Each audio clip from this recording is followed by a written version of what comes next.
Even so she spake, and I answered her, and said, O my mother, necessity was on me to come down to the house of Hades to seek to the spirit of Theban Tiresias.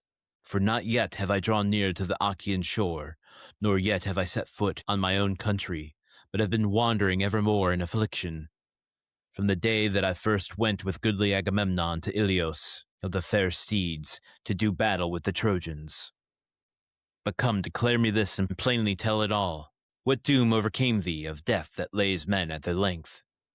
Was it a slow disease, or did Artemis the archer slay thee with the visitation of her gentle shafts?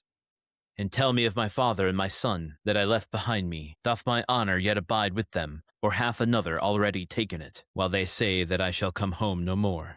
And tell me of my wedded wife, of her counsel and her purpose. Doth she abide with her son and keep all secure, or hath she already wedded the best of the Achaeans? Even so I spake, and anon my lady mother answered me, Yea, verily, she abideth with steadfast spirit in thy halls, and warily for her the nights wane always, and the days in shedding of tears. But the fair honor that is thine no man hath yet taken. But Telemachus sits at peace on his domain, and feasts at equal banquets, whereof it is meet that a judge partake. For all men bid him to their house, and thy father abides there in the field, and goes not down to the town, nor lies he on bedding or rugs or shining blankets, but all the winter he sleeps, where sleep the thralls in the house, in the ashes by the fire, and is clad in sorry raiment. But when the summer comes, and the rich harvest tide, his beds of fallen leaves are strewn lowly about the knoll of his vineyard plot. There he lies sorrowing, and nurses his mighty grief, for long desire of thy return. And old age withal comes heavy upon him. Yea, and even so did I too perish and meet my doom. It was not the archer goddess of the keen sight, who slew me in my halls with the visitation of her gentle shafts. Nor did any sickness come upon me, such as chiefly with a sad wasting draws the spirit from the limbs. Nay, it was my sore longing for thee and thy counsels, great Odysseus, and for thy loving kindness that reft me of sweet life. So, listen, I could do a number of mental gymnastics here to continue with my justification of the interpretation that Odysseus is not a straightforward narrator of things. I think it's worth at this point just setting that aside, not dismissing it, but just setting that lens aside and taking things as they're being presented to us. And even though Alcinous is hearing the story from Odysseus's mouth, and Odysseus is giving voice to his mother, the fact that his mother is saying that she essentially died of a broken heart. She died waiting for Odysseus to return home, quote, and for thy loving kindness that reft me of sweet life. Tells me something about how these characters feel about Odysseus.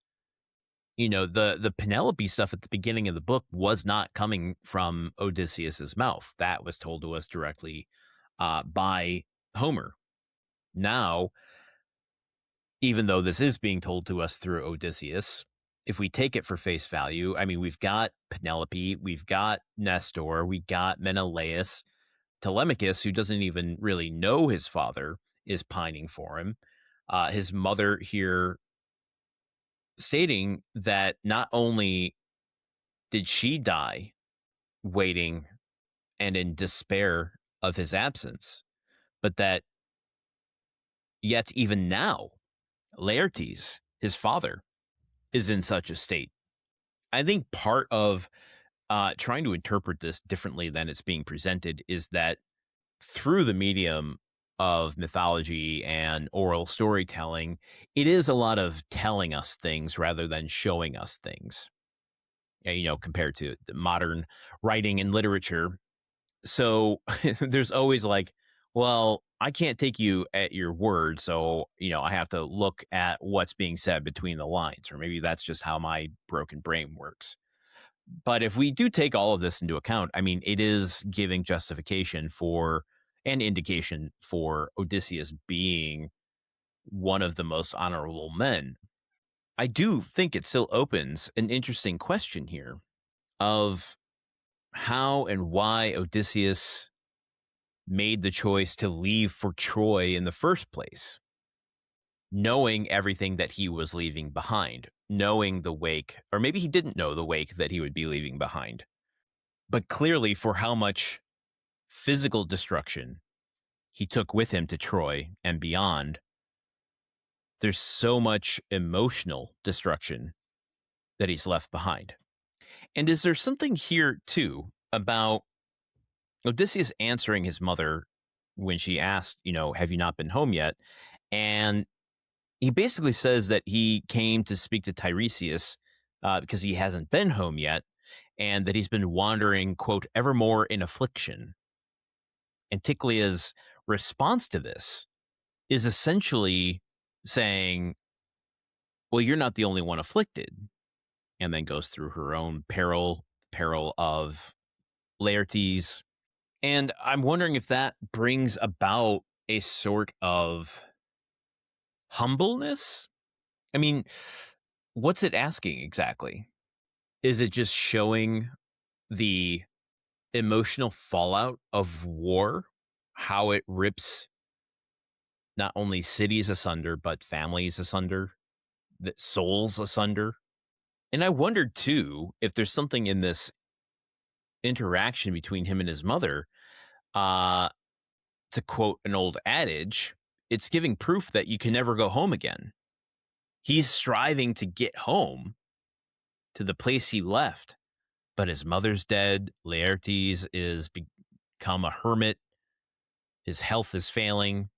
The prophecy says there are people in his halls. Like, that's opening up an interesting question as to whether or not Odysseus is aware of or accepts that, or if he's driven by this fantasy that he's going to return home to how things were. I don't personally think we have proof of it either way, but I do find that to be kind of an interesting. Lastly, let's take a look at what Odysseus is asking here, because I think it gives us a little bit of maybe insight into where his mind is right now. So after he answers his mother about why he's come here, the questions he asks are these. First, he asks about Anticleia's death. Quote, was it a slow disease, or did Artemis the archer slay thee with the visitation of her gentle shafts? From my basic understanding here, obviously the wasting disease makes sense. It's self-evident, but Artemis's gentle shafts is similar to like Apollo's arrows. And this is very gendered, where Apollo's arrows are the ones that come for men, where Artemis's comes for women. And the term gentle is a bit of a misnomer. It really just represents a sort of a rapid or sudden physical death. It's not just like a touch on the forehead and you're gone. It's, the divine arrow of these gods comes quickly and it comes swiftly and it comes without complication necessarily. Just like a bolt from Zeus. It comes, it strikes, you're gone. Anyway, that's what he's asking of his mother first. Then he says, tell me of my father and my son, the men that he left behind, essentially. What he wants to know is, tell me about their life, their legacy, their he says, their honor. Doth my honor yet abide with them, or hath another already taken it? This, I think, is indication of the wooers that are at home. Have men stood between my bloodline and the throne, the honor of my country and home? Then he brings it to Penelope. And the fact that he asks of his wife last is, I think, really representative of where his heart lies. Tell me of my wedded wife.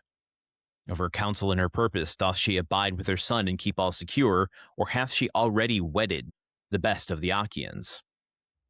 He's asking, do I still matter to her? Is all of this journeying for naught? Will I even come home to, when I reach Ithaca, if I ever do, will I have a home to come to, let alone a wife and child and father?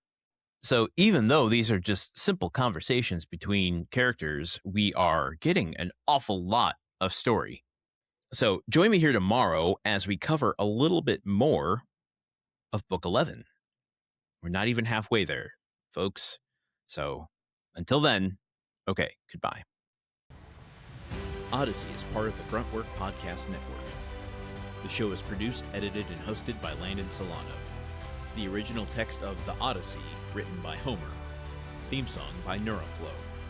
You can support this show and other shows like it by going to patreon.com/gruntworkpod. Thank you for listening. See you tomorrow.